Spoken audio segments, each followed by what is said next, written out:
మండుతున్న కాగడ కింద వైపు పెట్టినా అతి త్వరగా పైకి లేస్తుందిరా. మగాడిలో చూడాల్సింది ఎన్ని హ్యాండిల్ పని చేస్తున్నాయని కాదు, గుండెలో ఎంత దమ్ముందని. తల్లి తలుచుకుంటేనే కొడుకు కురుడు మారుతుంది. అలాంటి తల్లి మీద చెయ్యేస్తే నాకు తెలియకుండా ఉంటుందా? నేను రాకుండా ఉంటానా? ఆడదాని కంట్లో నీళ్లు తెప్పిస్తే తాగడానికి నీళ్లు కూడా దొరకకుండా పోతావు నా కొడక.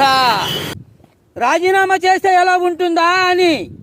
ఈ ముద్దాయి విద్యార్థి నాయకుడిని చంపుతున్నప్పుడు నేను చూసి ఉండకపోవచ్చు, కానీ ఈ సాక్షి భారతి మీద ఇదే కోర్టు ముందు హత్యా ప్రయత్నం జరిపితే అడ్డుపడింది నేను, అరెస్ట్ చేయించింది నేను, గాయపడ్డ సాక్షిని హాస్పిటల్కి పంపింది నేను.